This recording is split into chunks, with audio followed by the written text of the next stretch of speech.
Xoş gəlmisiniz, hörmətli qonaqlarımız, həkimlərimiz, bizim dostlarımız, həmişə yanımızdasınız bir-birimizin qeyri-hökumət təşkilatları koalisiyasının üzvləridir. Eyni zamanda bizim hörmətli həkimlərimizdir. Deməli, hamı bilir, bizim bu tədbirimizin sonudur Vərəmsiz Azərbaycan kampaniyası.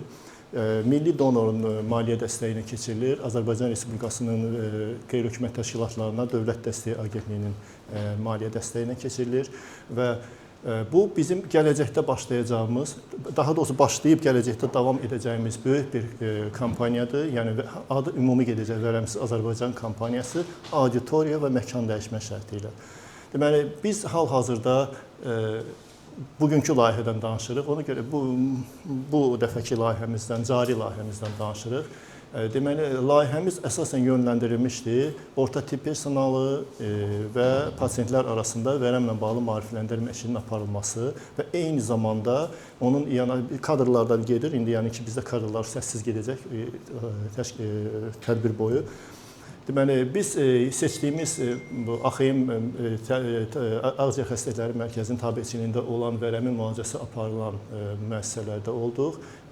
Hörmətli baş həkimlər, hörmətli nümayəndələr buradadılar və çalışdıq tam əhatə eləməyə ki, bizim bugünkü vərəm xidmətlərindəki olan nailiyyətlərimiz, vərəm xidmətlərinə çıxışın optimallaşdırılmasında hansı yollar biz tapmışıq və boşluqlarımız hardadır? Təbii ki, iş gedən yerdə həmişə boşluqlar da olur, bu işin göstəricisidir və eyni zamanda da biz öz QHT kimi, mən öz təşkilatıma cavabdeh olan bir adam kimi təşkilatın həmişə ümidini, gələcək ümidlərini, gələcək gözləntilərini məhz səhvlərin araşdırılmasında axtarırıq. Bu dəqiqədə bizim bu yekun dəyirmi masanın deməli əsas məqsədi budur ki, yəni yerlərdə biz sizlərlə olduq, məsələn, necə ki danışdıq, hər bir rəhbərlə danışdıq aylarlıqda, həmin rəhbərin səlahiyyətində olan bir müəssisələrlə bağlı, işlərlə bağlı danışdıq və eyni zamanda gələcəyin görüntülərini biz özümüzdə də yaratmaq istəyirdik ki, yəni ki, vərəm xidmətlərinin, söhbət vərəm xidmətlərinə çıxışdan gedir. Yəni, gələcəyin görüntülərini yaratmaq istəyirik ki, biz bir QHT kimi buna necə dəstək ola bilərik? Çünki həkimlərin üzərində böyük bir iş var, biz bunu görürük də, bilirdik də, görürük də, yəni yerlərdə çox ağır işlər, yəni nə mənada işin aparılması, vərəmin müalicəsinin özü ağırdır, onu demək istəyirik, yəni o mənada. Necə ki, hamıda da bunu deməyə ehtiyac da yoxdur, bilir ki, vərəm təkcə tibbi yox, eyni zamanda sosial problemlərdir. Sosial çoxlu ortaya çıxan məsələlər çıxır, həddindən artıq ki, birbaşa həkimin işinə aid deyil, ancaq onun işini çox yüngülləşdirə bilər və eyni zamanda da pasiyent yönümlü müalicəni ortaya qabardmağa, hansı ki, bu dəqiqə bütün dünya bunun üzərində gedir. Ümumdünya Səhiyyə Təşkilatının əsas vurğuladığı amillərdən biri pasiyent yönümlü müalicənin irəli çəkilməsidir. Eyni zamanda qısaldılmış vərəm müalicəsinin rejimlərinin tətbiq olunması bu böyük üstünlüklər gətirir. İnyeksiyalardan imtina olunması ki, bəli, bu böyük problemlərin qarşısını alır, yaranan yan problemlərin. Eyni zamanda da təbii ki, yeni dərman preparatlarının kəşf olunması, yeni dərman preparatlarının tətbiqi öz növbəsində də təbii ki, negativ hallar da yarada bilir. Bu pasientlər tərəfindən olur təbii ki. Çünki bizim yerlərdə danışdığımız kimi qeyri-hökumət təşkilatı kimi, yəni səhiyyə yönümlü qeyri-hökumət təşkilatı kimi, birbaşa vərəmlə işləyən qeyri-hökumət təşkilatı kimi biz bunu daima pasientlərlə bu iş yaparıq ki, özünü müalicənin fəsadları. Yəni təəssüflər olsun, bu dəqiqə həkim yoldaşlarımızla danışacaqlar. Yəni özünü müalicə bu dəqiqə həddindən artıq çox geniş vüsət alıb yaranıbdır pasientlərin arasında. Yəni vərəm dərmanlarının bir-birinə ötürülməsi halları olur. Yəni ki, sanki onlar elə başa düşürlər ki, müalicənin əlamətləri itirsə, xəstəliyin əlaməti üzr istəyirəm. Xəstəliyin əlamətləri itirsə bu daha sağlamdır və buna gələn dərmanları ötürə bilər başqasına. Bu özünü sağlam sayır. Yəni belə hallar da olur. Broşuralar var, bu sən və vərəm. Bu çoxdan nəşr olunubdur bizdə. Düzdür, bunun TB People-un əməyidir. Bu vərəmin təsirinə məruz qalmış insanların qlobal şəbəkəsi. Bizim təşkilat Azərbaycanda bu qurumun vətəndaş cəmiyyəti partnyorudur. TB People-un əhatə elədiyi ölkələrdə hamısında o dillərə tərcümə olunur. Azərbaycan dilinə bunu biz tərcümə eləmişik. Eyni zamanda da yəni bu müəssisələrdə də paylanılır. İndi mən həmkarlara sözü verəcəm. Qısaca bir belə də keçək, sadəcə mikrofona belə deyərik ki, hamısı düşdü. Mətanət Qaraxanova, Azərbaycan Dövlət Həkimləri Təkmilləşdirmə İnstitutunun Pediatriya Kafedrasının dosenti, eyni zamanda Azərbaycan Qızıl Aypara Cəmiyyətinin könüllüsü, ictimai səhiyyə mütəxəssis belə. Hamınızı bir daha salamlayıram. Mən İsrailov Vəli. 10 ildən artıqdır ki, Ədliyyə Nazirliyi ixtisaslaşdırılmış müalicə müəssisəsində həkim fisiatr kimi fəaliyyət göstərirəm. Çox sağ olun. Salam, Şabanova Səbinə, həkim fisiatr, 2 nömrəli ixtisaslaşdırılmış klinikanın həkim fisiatrı. Hüseynov Ayaz, deməli, Pasient Təşkilatları İttifaqı və Hemofiliya və digər hemastas pozuntuları assosiasiyasının sədri. Mən də salamlayıram. Cəsarət Hüseynzadə, İnformasiya və Sosial Təşəbbüsləri Dəstək İctimai Birliyinin sədri. Təşkilatımız BMT-nin Sosial-İqtisadi Şurasının üzvüdür. Eyni zamanda QHTAS saytının rəhbəriyəm. Saytımız media reyestrine keçmiş bir media subyektidir. Salam, sabahınız xeyir. Mən də sizləri salamlayıram. Dadaşova Arzu, Ağciyər Xəstəliklər Mərkəzi Bakı İxtisaslaşdırılmış Xəstəxananın digər orqanların vərəmi şöbəsinin müdürü.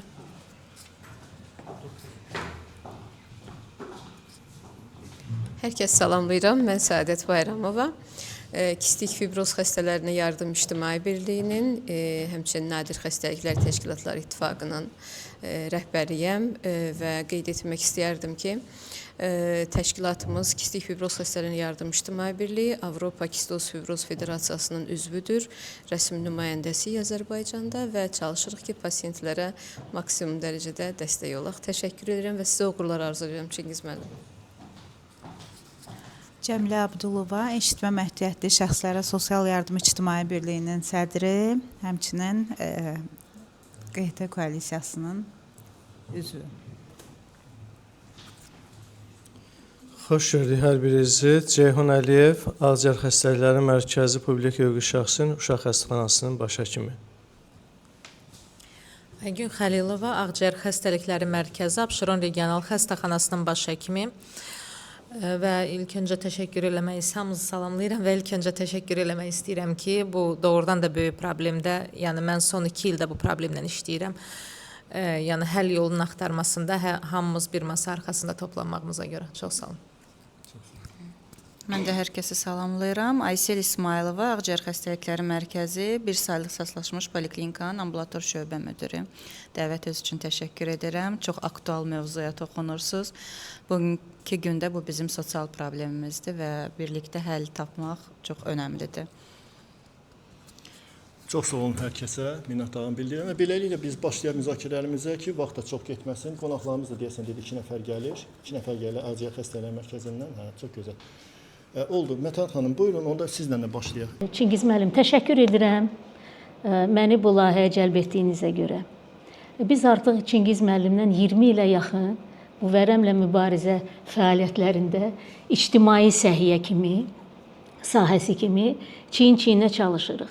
Və səmimi etiraf etmək istəyirəm ki, Çingiz müəllimin işə yanaşma tərzi, məsuliyyətli olduğu, ümumiyyətlə prosesin hər məqamına diqqətlə yanaşması məni həmişə valeh eləyirdi və burada artıq biz bir yerdə bu işə ki başladıq, etdik. Çox xoş oldu Çingiz müəllim sizlə işləməyə və siz məni belə bir layihəyə cəlb etdiyinizə görə təşəkkür edirəm. İnşallah bundan da daha yaxşı, daha uğurlu işləri də bir yerdə etməyə hazıram və söhbət ondan gedir ki, bax bu format Azərbaycanda son illər baş verir. Covid-19 pandemiyası bizə çox şeyə gözümüzü açdı. Çox sağ olsunlar Türk ekspertlərimiz bizə bu məsələlərdə də kömək etdi. Və indi mən ona görə Çingiz müəllimdən soruşdum ki, belə bir dəyirmi masa təşkil olunurmu? Tez-tez olunurmu? Çox gözəl bir şeydir. Başqa bir məsələ, bu layihədə mən təlimçi qismində çıxış edirdim və vərəm tibbi və sosial yönümlü bir xəstəlikdir, siz bilirsiniz dünyada. Və bu məqamları vurğulamaq, istəyir tibb işçilərinə, istəyir xəstələrə önəmlidir. Ümumiyyətlə ictimaiyyətə, düzdür? Və biz artıq belə bir mixed komandanın yığılması düşünürəm ki, ən müsbət tərəfidir bu layihənin. Covid-19-da ekspertlər dedilər, bu nə deməkdir? Ancaq həkimləri yığırsınız, heç orada tibb bacıları oturmur onlarla. Və bunu mən dinləyərək başa düşdüm ki, mövzu eyni, sahə eyni, sadəcə vəzifələr fərqli, düzdürmü? İndi ancaq tibb bacısı da bilikli olmalıdır, savadlı olmalıdır, akademik bilikləri olmalıdır ki işini doğru görsün. Ona görə buna görə çox yaxşı oldu. Və mən də indi mütəxəssis vərəm sahəsində deyil, ancaq pediatriyada vərəm sahəsi də var. Ümumiyyətlə bu ictimai işlərdə fəaliyyət göstərən təcrübə baxımından Ümumdünya Səhiyyə Təşkilatının bu layihədə əsas məqamlara toxunulmalı idi. Həm tibb işçiləri üçün, həm xəstələr üçün. Aydın məsələdir. Bugün biz sizinlə vərəm xidmətində irəliləyişləri görürük.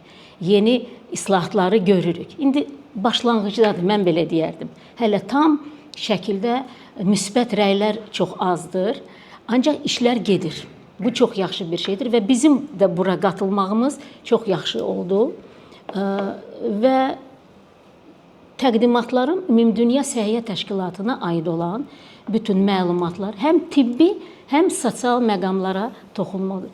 Təcrübə baxımından mən sizə qeyd etmək istəyirəm ki, biz uzun illər USAID-dir, Ümumdünya Səhiyyə Təşkilatıdır, bir çox Stop TB Partnership, çox onların tədbirlərində iştirak etmişik və onlardan əldə edilən məlumatlar onlar elə belə deyildilər. Onlar həmişə həm ölkəyə adaptasiya olunmuş, həm insanlar arasında vacib olan məqamları nəzərə alaraq onlar təqdim olunurdu və biz onları əlbəttə öyrəndik və düşünürəm ki, biz onları istifadə edərək bir qədər o hədəfə çatırıq. Ona görə mən öz təqdimatlarımda həm Ümumdünya Səhiyyə Təşkilatının o mesajlarını da ötürürdüm, həm tibb işçiləri üçün, həm xəstələr üçün və ən əsası xəstələr də, tibb işçiləri də burada bizim birliyimizi gördülər. Bizlə sizin danışığınız belə bizə çox xoş oldu. Çox təşəkkür edirik sizə buna görə. Mən səmimi qəlbdən. Çünki birliyimiz olmalıdır. Biz və siz yox, yəni birik. Ona görə bunu unutmayaq. Ayrı-ayrılıqda hər bir baş həkimləri təşəkkürümüzü bildirir. Bizi necə qəbul elədiniz? Yox, o sözsüz əlbəttə. Mən ona deyiləsi xüsusi bir qeyrət. Bəli, ona görə mən çox təşəkkür edirəm. Bizim çox səmimi bir formatımız oldu. Mən indi bəlkə özümdən asılıdır və mən özüm istəyirəm ki, həmişə çatdırım o məqamı. O qaranlıq məqam qalmasın. O məsələni ki, bilirəm, cavab verəcəm. Bilmirəm, əlbəttə mütəxəssisdən o dəstəyi istəyəcəm və biz ona görə oradaydıq. Başqa bir bizim təqdimatlarımızın qiymətləndirməsi necə oldu? Məsələn, biz artıq xəstələrin zaten stigma var. Bugün ölkədə hələ stigma 21-ci əsrdə, ancaq stigma hələ də tam aradan qaldırılmır. Yəqin ki, bu olan bir şeydir. Yavaş-yavaş cəmiyyət buna da qatlanmalıdır, işlər görülməlidir, güclənməlidir. Bilirsiniz, auditoriyanın xüsusilə Qobustanda, Saray və Qobustanda, Qobustanda da belə idi. Xəstələrin çox məyus, bəlkə də xəstəliklə bağlıdır, biz deyə bilmərik. Ağrıyırlar, otura bilmirlər, bu da ola bilər. Ancaq onlar hətta bəlkə yaxşı gedən xəstə də məyusdur. Çünki onun arxasında ümidsiz. Məyus doğru söz deyil. Doğrudur. Bəlkə onun arxasında indi sosial problemləri var, ailə problemləri var. Biz bilmirik axı, ancaq biz ümumi auditoriyanın görüntüsünü belə gördük. Və düşündük ki, bəlkə də onlarla o səmimilik daha yaxşı olar onlarla danışmaq və o belə bir auditoriyada sonda bizim onların suallarına cavabların verilməsi, onlarla belə səmimi söhbətlərin nəticəsi oldu ki, xəstə deyir, mən motivasiya oldum bugün. Mən bugün motivasiya oldum ki, mən vərəm xəstəsiyəm. 15-ci ildə rəhmətli Oqtay Şıraliyev bir əmr imzaladı. Bütün tibb müəssisələrində psixoloq ştatı açılmalıdır. Bu elə belə deyil. Çünki insanlar qoy vərəm olmasın, qoy başqa bir xəstəlik olsun. İnsan axı orada o compliance deyilir də, preversionist, yəni hazırlıqlı olmaq. O bilməlidir ki, o bu xəstəliklə 2 gün yaşayacaq, yəni davam edəcək, yoxsa 9 ay. Və buna onun sadəcə qrupovoy terapiyada mən özüm orada o işi etmişəm və görürəm ki, vərəmli xəstə bizdən heç nə istəmir. O istəyir ki, onunla danışsınlar. Ona sadəcə bəzi mesajlar, hər xəstə belədir. Bilirsiniz də, onun əsasları var. İstəyir gemofiliyalı xəstə, istəyir mukoviscidoz, kistoz fibroz.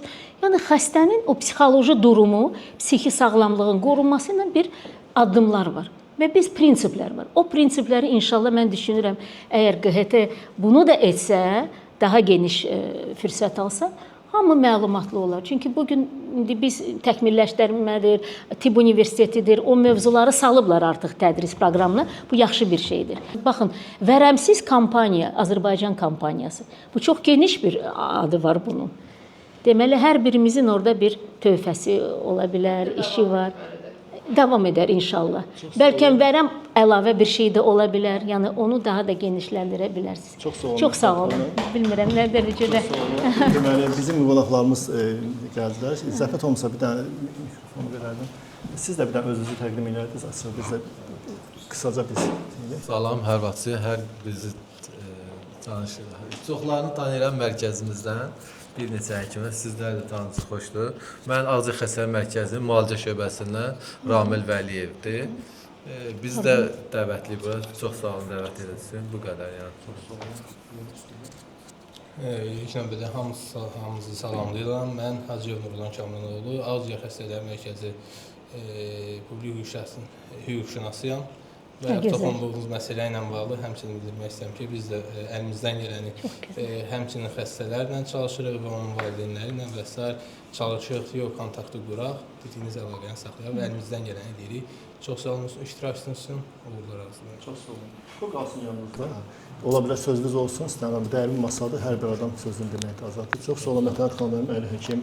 Deməli, biz indi artıq belə formatda gedirik ki, qısaca bir də onu deyim ki, bəli, Mətənət xanım dediyi kimi, bayaq da mən qeyd elədim siz yoldaşlardan əvvəl. Deməli, Vərəmsiz Azərbaycan kampaniyası, bu böyük bir kampaniya olacaq. Sadəcə olaraq bu ildən biz artıq, düzdür, benim layihələr çox olub bu maarifləndirmə tədbirləri, bu maarifləndirmə formatında. Yəni, daima da belə gedəcək. Sadəcə bir balaca həm auditoriya dəyişir və eyni zamanda biz hər dəfə icra etdiyimiz obyektdən, icra etdiyimiz auditoriyadan asılı olaraq biz oradan götürdüklərimiz yeni təmrinlərimizi deyək də, yəni yeni qaydalarımızı götürür və digər də onu daha təkmilləşdirir. Məsəl üçün, bizdə artıq bu layihə sona çatır, bu yekun tədbirdir.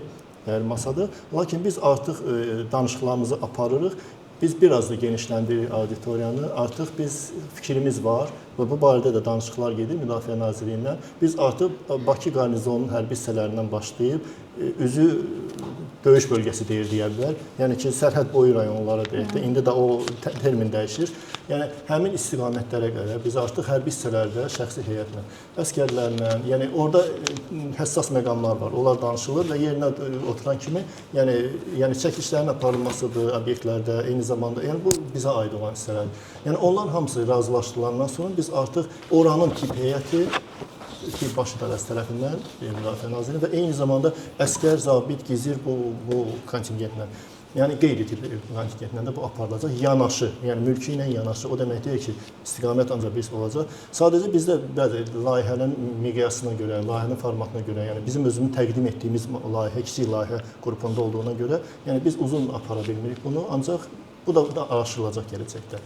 Eyni zamanda bir qeyri-hökumət təşkilatı kimi, sizdən, şəxsən mən təşkilatın rəhbəri kimi bir xahişim də var, məsəl üçün, rəhbərlikdən, Ağca Xəstələr Mərkəzində və eləcə də yerlərdə olan həkimlərdən biz bunu hər yerdə deyirik. Bir qeyri-hökumət təşkilatı kimi necə köməyimiz deyə bilər, necə, siz bunu gələcəkdə bizə təkliflərdə göndərə bilərsiniz, biz daima açığıq sizlərlə işləməyə, yəni ki, məsəl üçün, biz artıq bunu deyə bilərik, o fakt deyə bilərik. Elə şey var, düzdür, onun məsəl üçün, burada demək olmur, nəyə görə, pasiyentin üçüncü tərəfin xəbəri olmaması şərti olmalıdır daha ona görə.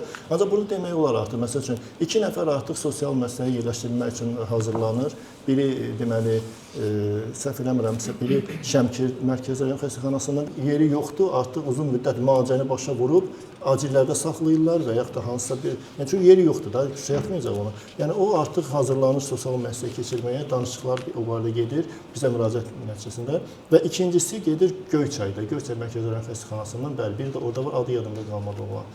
Yəni bu arada işlər gedir, artıq müraciətlər gedibdir, araşdırmalar aparılır və yəqin ki, bu günlərdə yerləşdiriləcəklər. Yəni bu da bir sahədir, yəni ki, həssas tərəflərdən biridir. İndi biz istəyərdik ki, baş həkimlər tərəfindən kimin sözü olanda, belə sırayla kiminsə sözü olanda birbaşa, yəni ki, eləcə də sizin rəhbərlik tərəfindən də, yəni ki, bu sahədə, yəni hansı nailiyyətlərə qədəm qoya bilərik, hansı boşluqlarımız var və QHT orada kömək edə bilər və hansı məsləhətlərimiz ola bilər. Biz çox istəyərdik, təklif kimi deyərik, məsəl üçün ki, elə klinikalar var, geniş bağları, həyətləri var, çox gözəldir. Oraya əlavə işçi heyəti ayrılsa, məsəl üçün, bağban kimi, ya texniki işçi kimi, qulluq işçi kimi, eyni zamanda, məsəl üçün, bu mənim gördüyümdür da, indi təklif kimi deyirəm, ola bilər, haradasa nəsə detalları bilmirəm, o da var.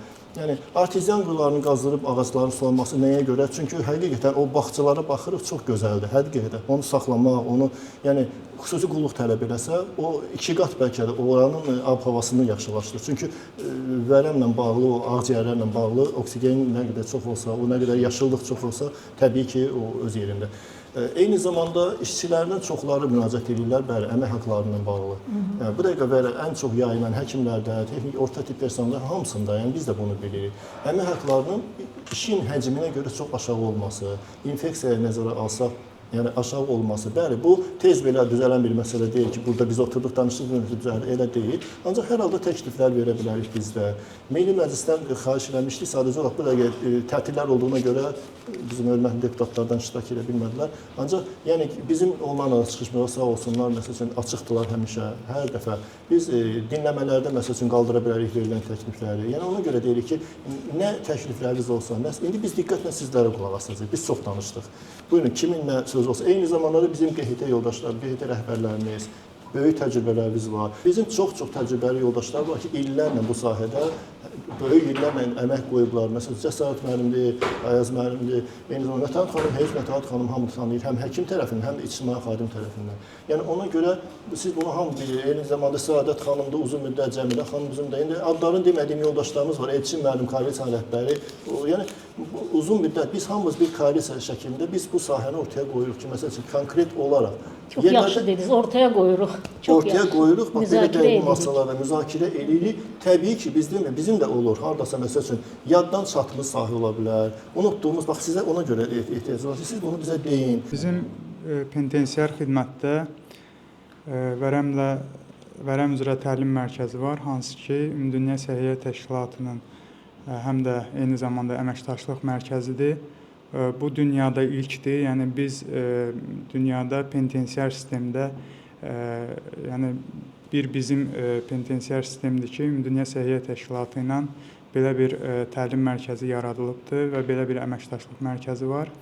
Biz mütəmadi olaraq beynəlxalq təlimlər keçiririk. Ümumdünya Səhiyyə Təşkilatından ekspertlər gəlirlər, təlimlərdə iştirak edirlər, tanışlıq görüşləri olur və yaxud da bizim işimizlə tanış olurlar və 23 ölkə bizim təlim mərkəzinə gəlib və 23 ölkədən nümayəndə heyəti olub. Burada həm təlimlər aiddir, həm tanışlıq səfərləri aiddir, həm stadiya turlar aiddir. Yəni bunların hamısı bir yerdə 23 ölkədən gəliblər və bəzi ölkələr var ki, məsələn, misal üçün Belarusiyanı deyə bilərəm ki, Belarusiya öz penitensiar sistemində vərəm üzrə mübarizədə bizim ölkədən nümunələr götürüb özlərində tətbiq ediblər.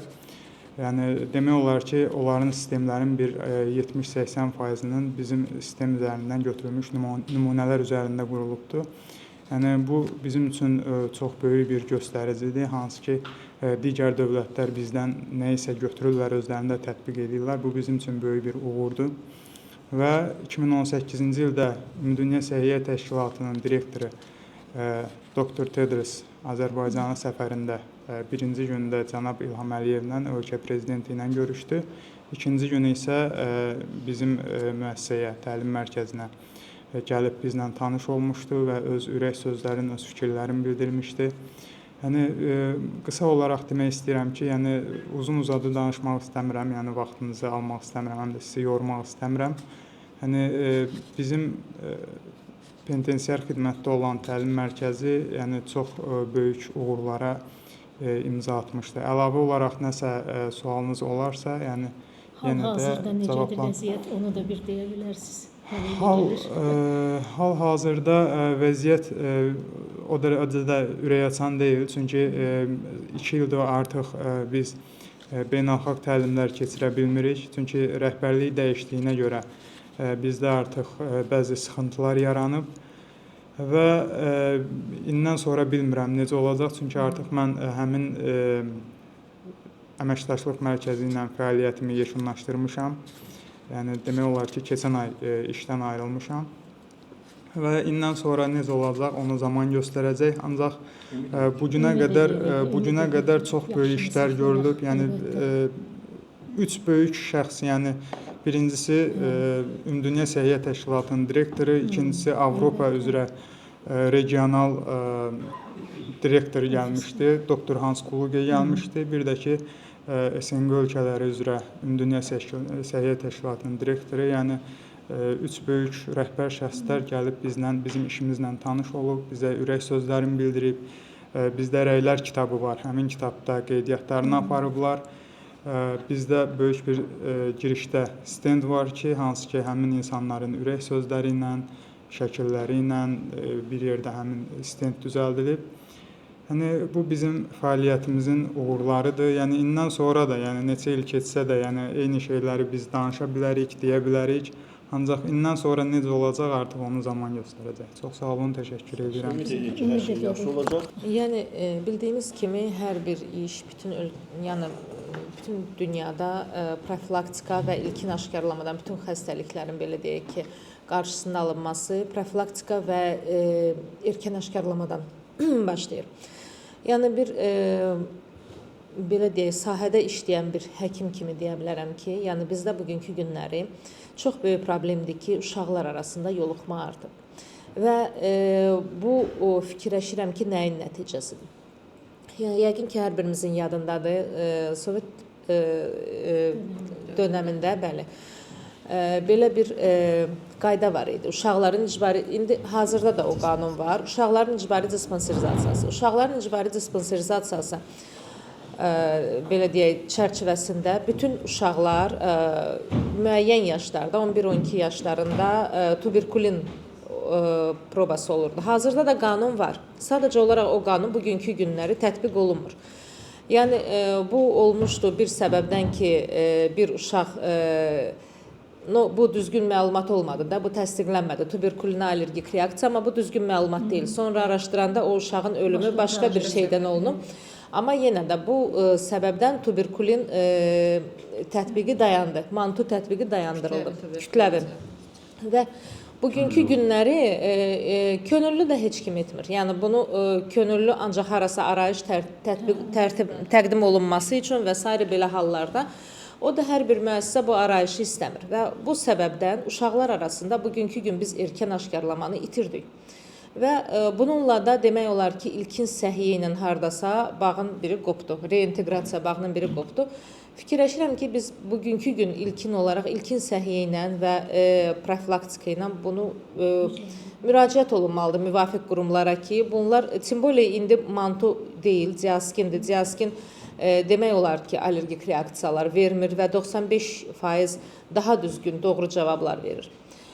Və bundan başqa ikinci problemlərdən biri də odur ki, düzdür, böyük maarifləndirmə. Məsəl üçün, Təhsil Nazirliyi ilə danışıb hansısa davam edici dərsliklərə və yaxud da vərəm haqqında uşaq yaşlarından insan artıq maariflənməlidir. Yəni, sabah bu problemlə üz-üzə qalanda artıq fobiya olmamalıdır. Yəni, ki, nə edəcəm, hara gedim, nə edeyim. Yəni, bir marşrut bu insanın beynində, necə ki, məsələn, insan müəyyən yaşa gəldikdə, qrip olanda bilir ki, ailə həkiminə getməliyəm və yaxud da təzyiq qalxanda kardioloqa ilə də bilməlidir ki, fiziatr var, fiziatr bununla məşğul olur və bu müalicə olunan.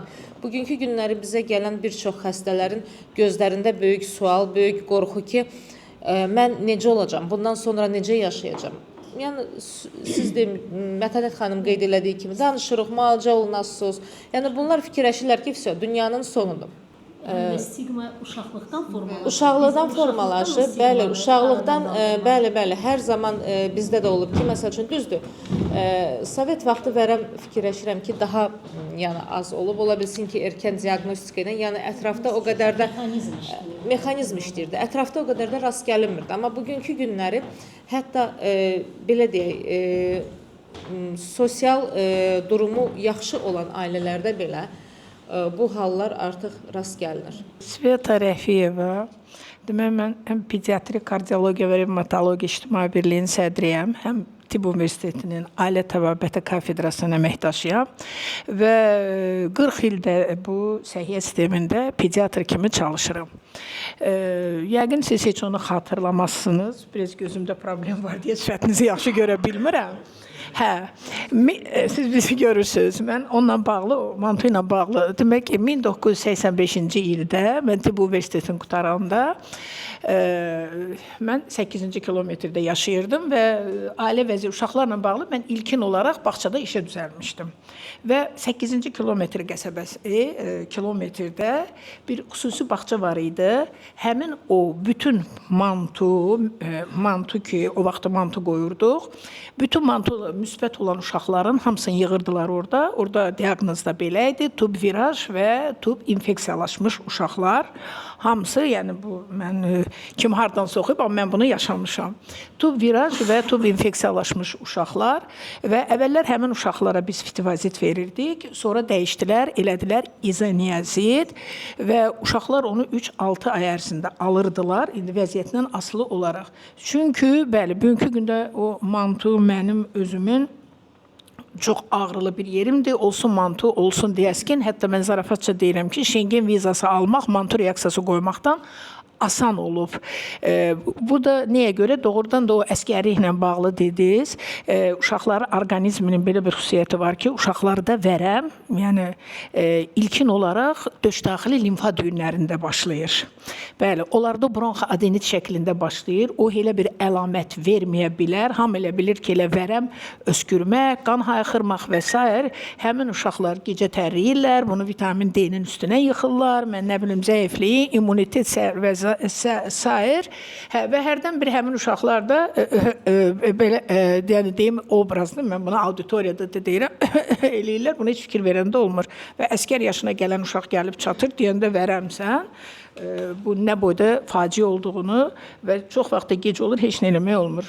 Ona görə də yəni mənə elə gəlir ki, bizim uşaqların, bizim millətin sağlamlığı ilə Təhsil Nazirliyi məşğul olmalı deyil. Bunu Milli Məclis səviyyəsində həll eləmək lazımdır. Təhsil Nazirliyi səviyyəsində yox. Çünki bu problem bərbad bir haldadır. Yəni mən xəstələri görürəm. Tutaq ki, gəlir mantu, diaskin və s. Kvantiferon analizin qiyməti 250 manatdır. Onu kim eləyə bilir? Heç kəs.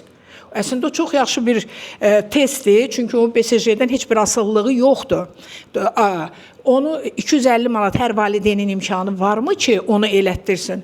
Mən neçə dəfə Tovuz rayonundan mənim yanımda xəstələr olub vərəm meningiti ilə.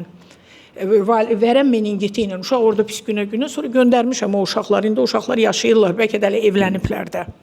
Səbəb, vaxtında əgər aşkara çıxarılsaydı, gəlib vərəm meningitinə qədər çatmazdı. Bu qədər. Əvvəla təşəkkür edirəm. Bayaq özümü təqdim elədim, amma təşəkkürümü bildirmədim. Bizləri bir yerə yığdığınız və bu cür problemi həll etmək yolunda çıxış yolları axtardığınıza görə. Kampaniyanızın adından da məlumdur, Vərəmsiz Azərbaycan. Vərəmsiz Azərbaycan nə deməkdir? Birincisi, vərəmli xəstələrin müalicə olunması, ikinci, sağlam insanların yoluxmaması. Bunun üçün biz tibbi yolları araşdırdıq və söhbət elədik. Amma əsas məsələ insan faktoru, xəstə faktoru qaldı qıraqda. Yəni, insan faktoru xəstənin müalicə olunması üçün müəyyən bir tədbirlər həyata keçirilməlidir. Bu, ancaq qeyri-hökumət təşkilatının yox, həmçinin də hökumət təşkilatlarının bilavasitə vəzifə borcu olmalıdır. Bu nə deməkdir? Aktiv dispanserlər işləyir, həkimlər öz fəaliyyətlərini davam etdirir, xəstələrin aşkarlanmasında bütün səylərini ortaya qoyurlar. Bəs sonra, yəni xəstə 2 ay, məsələn, aktiv fazada stasionarda müalicə alır. Bəs 2 aydan sonra hara gedir? Biz stigmadan danışırıq. Bəzən xəstə xəstəxanaya düşür və onun yaxınları, əzizləri onun evə qayıtmasını istəmir. Burada olan baş həkimlər təsdiq edər ki, bəzən xəstələr elə bil ev kimi artıq xəstəxananı mənimsəyirlər və orada qalmaq üçün bilavasitə həkimə yalvarırlar ki, doktor bizə evə buraxma, zaten bizə evdə heç kəs istəmir. Deməli, burada birinci səbəb nədir? Ailədə Nə üçün istəmirlər? Çünki o gedib ailəni yoluxduracaq və ailənin artıq onun maddi durumunu dəstəkləyəcək bir köməyi yoxdur. Bunun üçün nə etmək lazımdır? Aktiv fazasını bitirmiş xəstələr mütləq sanator müalicəyə yönəldilməlidir. Xəstə sağalana qədər sanator müalicədə yeməyi, içməyi, dərmanı təmin olunmalıdır ki, xəstənin evdəki qoyub gəldiyi üzvlər onun yükünü daşımasın. Bir. İkincisi, bəzən xəstə mütəşəkkil qrup olur. Yəni işləyən qrup olur. Və evdəki ailəsi, əlbəttə bu söhbət kişilərdən gedir, qadın da ola bilər. Ailəsi işsiz qrup olur. Yəni evdə həmişə bu xəstə işləyib, ailəyə baxıb və birdən-birə xəstələnib və düşüb xəstəxanaya. Durum nədir? Evdəki ailə üzvləri artıq ehtiyaclıdır. Ehtiyaclı insanlar nə ola bilər? Xəstələnə bilər. Çünki artıq onların maddi texniki bazası xəstələnmiş insan tərəfindən kəsilib. Ev ehtiyac vəziyyətində qalıb, xəstə də xəstəxanadadır. Nə etmək lazımdır? Xəstənin evdəki durumunu düzəltmək lazımdır. Bu durumu kim düzəltməlidir? Dövlət düzəltməlidir. Dövlət xəstələnmiş xəstənin evindəki 18 yaşına qədər çatmış ailə üzvləri olan insanlara sosial dəstək olmalıdır. Onlara sosial müavinət ayırmalıdır ki, o xəstə xəstəxanadan çıxıb evə gələnə qədər evindən rahat olsun və bilsin ki, onun evində çörəyi var. Onun evladı ac deyil. Yoxsa o xəstə ilə yanaşı, onun bütün ailə üzvləri sabah kontakt kimi, sonra isə xəstə kimi o dispanserin üzvləri olacaq. Bu iki.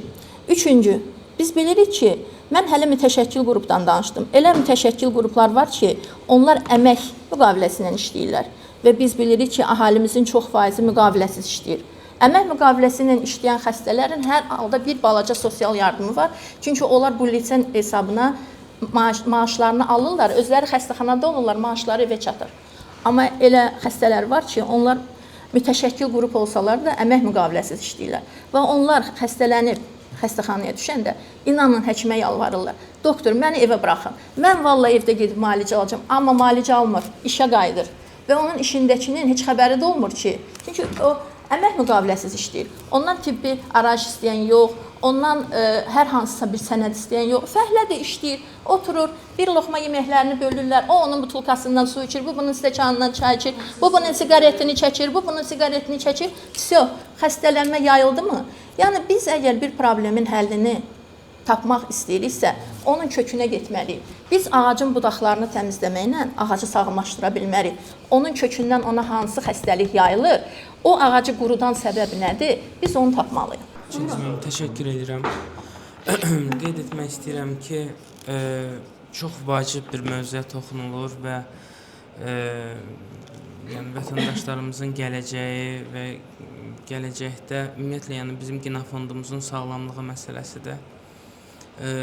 Qeyd etmək istəyirəm ki, ilk öncə minnətdarlığımı bildirirəm ki, deməli doktorlarla, deməli vətəndaş cəmiyyəti yəni deməli bir yerdədirlər və deməli bizim dəyərli doktorumuzun dediyi kimi də dövlət qurumlarının qarşısında məsələnin qoyulması vacibdir, amma məsələnin də qoyulmasından öncə əlbəttə ki, bu cür dəyərli masaların keçirilməsi və deməli təkliflərin hazırlanması çox vacib məsələdir. Ona görə düşünürəm ki, bu deməli yəni addımlardan biridir və bundan sonra da artıq aidiyyəti instansiyalarda deməli doktorla pasiyent bərabər məsələ qaldırsalar, mən düşünürəm ki, deməli dövlət qurumları da bu məsələyə ciddi şəkildə baxacaqlar. Əsas məsələ odur ki, həkim və pasiyentin sözü birdir. Bu çox vacib bir məsələlərdən biridir. İkinci məsələ ondan ibarətdir ki, deməli standartlar, beynəlxalq standartlara əsaslanmağımız çox vacibdir. Müxtəlif xəstəliklərdə, yəni xəstəliklərin müalicəsində, profilaktikasında əfsuslar olsun ki, burada bizim ciddi boşluqlarımız var və burada artıq Səhiyyə Nazirliyinin deməli yəni iştirakı çox vacibdir ki, standartların deməli tətbiq edilməsi, deməli təsdiq edilməsi. Bunun üzərində də düşünürəm ki, bir deməli yəni katalizator rolunu məhz bizlər yəni olacaq ki, yenə də deməli təkliflərin üzərindən dəyərli masaların üzərindən elmi konfranslar ki, mövcud problemi qloballaşdırmaq və həlli yollarında da bərabər onların üzərində çalışmaq. O ki qaldı deməli layihəyə çox vacib və çox necə deyim, gözəl işlər görürsünüz. Çingiz müəllim, Mətən xanım, sizə böyük təşəkkürümüzü bildiririk.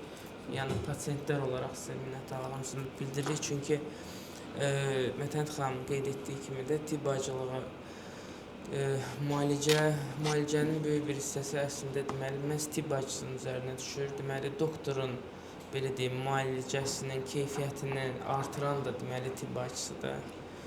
Və bu sahədə tibb bacılarının da deməli yəni maarifləndirilməsi çox vacib məsələdir. Və biz də öz tərəfimizdən müəyyən addımlar bu sahədə atırıq. Vərəm sahəsi çox siz qeyd etdiniz, deməli Müdafiə Nazirliyinin çox vacibdir, çox həqiqətən də o qədər vacib deməli məqamlara toxunursunuz. Bu sahədə biz tərəfdən nə kömək lazımdırsa, canla başla biz sizin yanınızdayıq. Çünki ortada bizim gənclərimizdir, bunlar gələcəyin ailə başçılarıdır. Çox ciddi məsələdir və burada əl-ələ verməyimiz çox vacibdir. Və mən burada xüsusən deməli doktorlarımıza böyük təşəkkürümü bildirirəm ki, bugün bizimlə bərabərdirlər, sizinlə bərabərdirlər. Təşəkkür edirəm.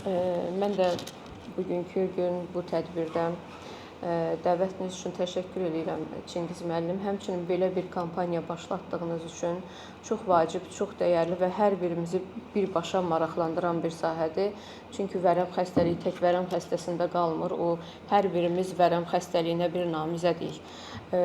Xanım doktor bayaqlar dedi Fironun dövründən, amma gəl gör ki 21-ci əsrin orta yerində biz hələ də bunun həll yollarını axtarırıq, hələ də bir tərəfə çıxa bilməmişik və vərəm tüğyan eləyir, belə deyəndə, yoluxuculuq sürətli şəkildə yayılır, xəstələr və s. bunları həkimlər çox gözəl, aydın şəkildə izah edədilər. Amma ailələr əziyyət çəkir. Tək bir vərəmlə xəstələnən pasiyent deyil, onun ailəsi, onun ətrafında olan insanlar. Görün, bir xəstəlik tək özü deyil, xəstələnən şəxs deyil, görün, ətrafında nə qədər patoloji bir vəziyyət yaradır. Ona görə bu xroniki infeksion xəstələr tək özünü deyil, yəni ətrafında bir çox problemlər yaradır. Bu sosial problemlər, tək bu xəstəliklər tibb məsələsi deyil, həm də sosial məsələdir. Sosial məsələlər, ailə problemləri, təhsil problemləri yaradır və bunların da həllində işlək mexanizmlər olmalıdır. Bizlər əksəriyyətimiz burada qeyti rəhbərləriyik və bəzilərimiz də birbaşa pasiyent ailəsiyik. Pasiyent ailəsi olmaq, həmçinin qeyti rəhbəri bu işləri aparmaq o qədər çətin, məsuliyyətli, ağır, fədakar bir işdir ki, birbaşa mənim özüm də pasiyent valideyniyəm və bu işin içində qaynayan birisiyəm və nələr baş verir hamısının fərqindəyəm və biz çox əziyyət çəkirik, biz çox zəhmət çəkirik, çalışırıq ki, bu sahədə, hər birimiz olduğumuz sahədə töhfə verək ölkəmizə, ölkəmizin insanlarına. Bunu edirik də, nə qədər bacarıq, amma mənə elə gəlir ki, nə qədər tanıdığım burada qeyti rəhbərlər var, hamısı səhiyyə istiqamətində pasiyent yönümlü təşkilatların rəhbərləridir və həmsinin fəaliyyətindən xəbərdaram. Və hər kəs böyük zəhmət çəkir, əziyyət çəkir və töhfə verir də. Amma yenə də az qalır. Çünki bayaq qeyd etdiyim ki, işlək mexanizm yoxdur. Bizlər həssas qruplarla işləyirik, pasiyentlərlə işləyirik. Bizlər hər birimiz həm də pasiyent vəkilliyik. Biz pasiyent vəkilliyini həyata keçiririk. O xəstəliyin lobbiçiliyini həyata keçiririk.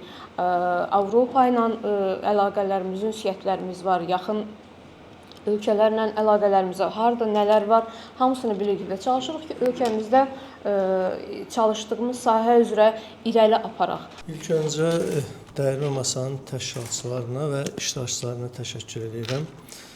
Mən tanıdığım qədərincə, yəni qeyri-hökumət təşkilatlarının bu işi başlayıbdır Qızıl Xaç, Qızıl Aypara komitələrinin vaxtından. Yəni bunu davam elətdirirsiniz. İlk öncə sizə çox sağ ol deyirəm. Bilirsiniz necədir? Bu günləri vərəm məsələsi, bu gün yox, elə tarixən belə olubdur. Nəinki inkişaf eləmiş ölkələrdə, inkişaf etməkdə olan ölkələrdə, ən yüksək inkişaf eləmiş ölkələrdə belə bu böyük bir problem olaraq qalmaqdadır. Kim nə deyir desin. Vərəmlə mübarizəni aparmaq lazımdır, minimuma endirmək lazımdır, amma vərəmi tamamilə yox eləmək mümkün deyil. Niyə mümkün deyil? Mən sizə deyəcəm. Nə qədər pessimist səslənsə də bu belədir. Ona görə belədir ki, biz qapalı bir dövlətdə, qapalı bir məmləkətdə yaşamırıq. Biz dünyaya inteqrasiya eləmiş bir dövlətdə yaşayırıq. Bu gün bizim Azərbaycan vətəndaşları dünyanın istənilən bir ölkəsinə gedə bilir, o ölkədə yaşaya bilir, o ölkədən gələ bilir. Və bu nəzərə alsaq ki, bu infeksion xəstəlikdir, qlobal bir problemdir və dünyada var. Belə çıxır ki, biz ölkəmizdə nə qədər bununla mübarizə aparsaq da, yenə gəlib kənardan bunu bizim ölkəmizə gətirəcəklər. Amma bu o demək deyil ki, biz bununla mübarizə tədbirlərimizi aparmamalıyıq və yaxud da buna biraz belə barmaqarası baxmalıyıq. Bu problemi də problem olaraq ortaya qoymaq üçün bu bizim belə deyək də, o bəzi əl çatan, yuxarıya əli çatan, gücü çatan məmurlarımız bu problemi həll eləməlidir. Biz bura yığışmışıq, bu çox gözəl. Biz bu məsələnin həlli yolunda bir addım atırıq. Bu bir ilk olaraq belə bir şeydir. Tuberkulin sınağının ölkədən yığışdırılması Aycun xanımın bayaq vurğuladığı kimi bir uşağın mantu sınağından sonraki reaksiyasına görə deyil. Məsələn də ki, bugün Ümumdünya Səhiyyə Təşkilatı bəzi tövsiyələrində deyir ki, bunları eləməyin, bunları belə eləyin, bunları elə eləyin. Ancaq gəlin nəzərə alaq ki, bizim ölkəmizin özünün digər ölkələrdə olduğu kimi milli vərəm proqramı var. O milli vərəm proqramını niyə yaradıblar? Bizim mentalitetə görə, bizim coğrafi iqtisadi zonamıza görə, bizim bugünkü iqtisadi inkişafımıza görə bunlar hamısını nəzərə alıb deyirlər ki, sən də öz ölkən üçün milli vərəm proqramını yarat. Demir ki, sadəcə tuberkulin sınağını, kütləvi tuberkulin diaqnostikanı, immunodiaqnostikanı ölkədə ləğv elə. Bugün ölkələr var ki, misal çəkə bilərəm, Rusiyanın özündə, Qazaxıstanın özündə kütləvi tuberkulin diaqnostika aparır. Nə olsun? Ona da Dünya Səhiyyə Təşkilatı öz tövsiyəsini verir. Öz Dünya Səhiyyə Təşkilatı heç vaxt demir, mən sənə əmr edirəm hansısa bir məsələ. Dünya Səhiyyə Təşkilatı həmişə deyir ki, bax, gələn, oradan gələnlərlə deyir, mən sənə tövsiyə edirəm. Çox sağ olun, təşəkkür edirəm, hörmətli Çingiz müəllim. Doğrudan da biz ötən ildə sizin layihənizi izlədik. Mən sizin tədbirlərlə bağlı, xüsusən YouTube kanalınıza bir xeyli baxdım. Etiraf edirəm ki, bu il yox, ötən ilə baxmışam və həm də o layihənin davamlı baxımından bütün materialları vərəm xəstəsi olan, pasiyenti olan şəxslər hətta oradan izləyib, müəyyən maariflənə bilərlər. Orada mən deyərdim ki, bilməm bu söz nə dərəcədə uyğun gələr, uğur hekayəsi kimi sağalmış, sizin vərəmdən əziyyət çəkən bir təşkilatın üzvü var, onun simasında belə eşidilir və bir motivasiya verir bu xəstələr üçün. Ona görə sizin bu sahədə həm tədbirlərin keçirilməsi, həm də ki, həmin materialların sonradan daha geniş kütləyə çatdırılması çox yaxşı haldır. Elə bayaq da yoldaşlarla biz müzakirə edəndə oradan da qeyd edirik ki, Çingiz müəllimin təşkilatı və özü bütün tədbirləri yüksək səviyyədə, bütün tələblərə uyğun keçirir. Bu müsbət halda biz həmkar olaraq bunu yüksək qiymətləndiririk. Eyni zamanda kiçik masa olsa belə, sözün düzü, burada təmtəraqlı zallardan da bəlkə də səslənə bilməyəcək yaxşı fikirlər səsləndi. Bizim həkimlərimiz, qeyri sədrlərimiz maraqlı məqamlara toxundular.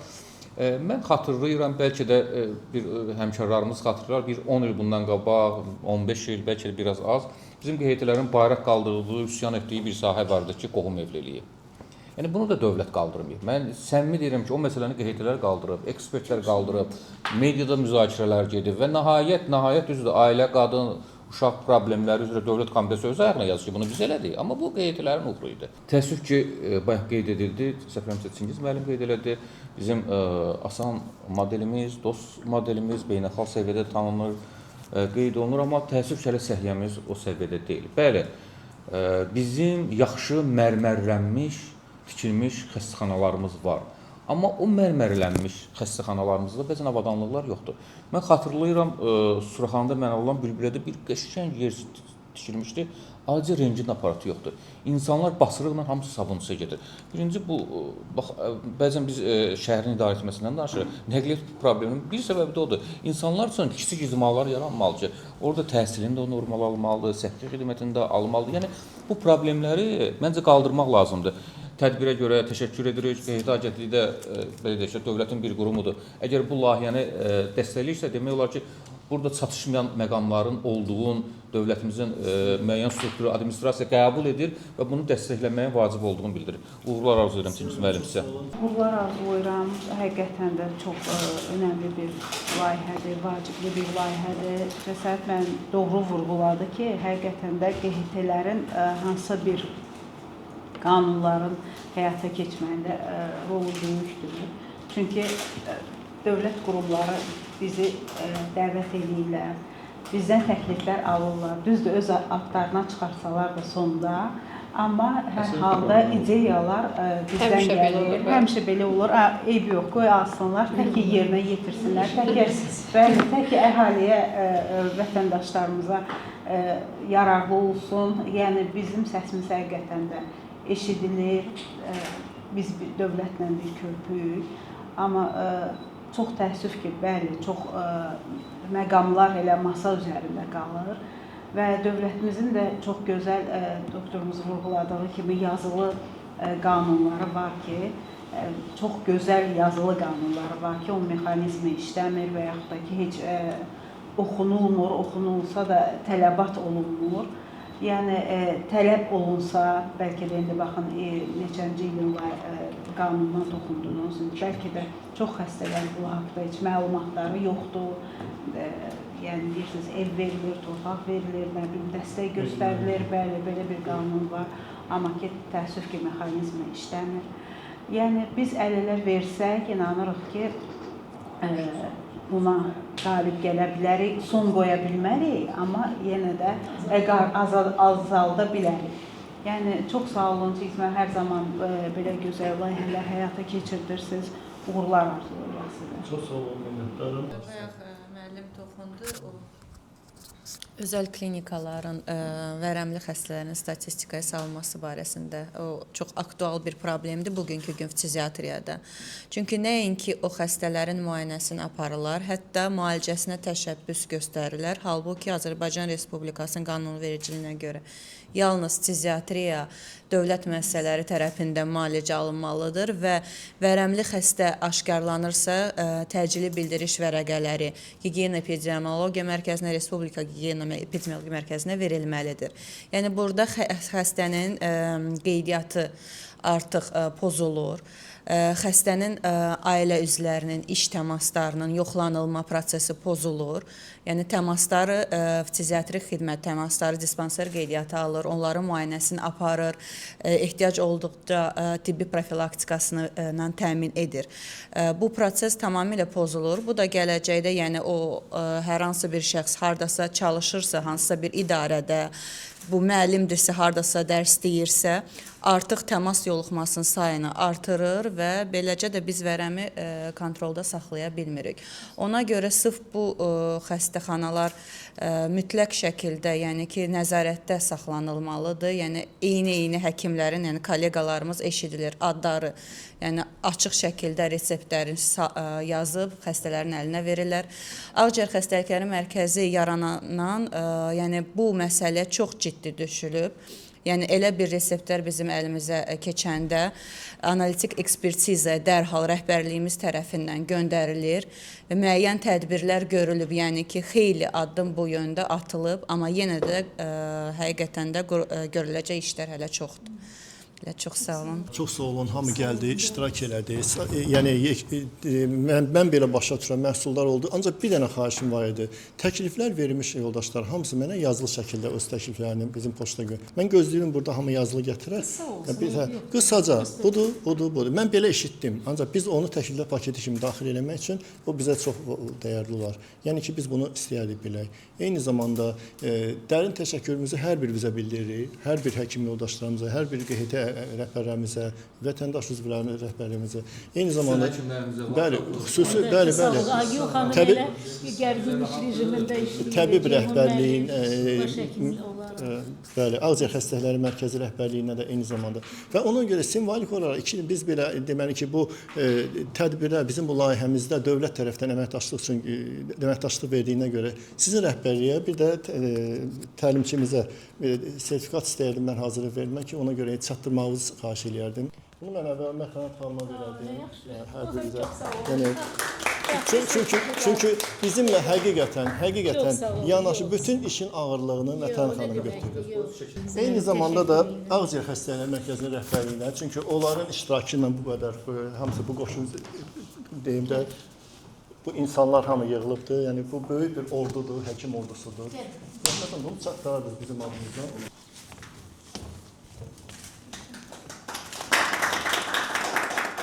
Təşəkkür edirik bizim bütün həkimlərimizi, rəhbər işçilərimizi, QHT rəhbərlərimizi, bütün hər birimizi. Bax, belə dəyərli masalar bizə adətən yaxınlaşmağa və mövcud problemləri bir yerdə həll etməyə kömək edir. Çox sağ olun. Təşəkkür edirik.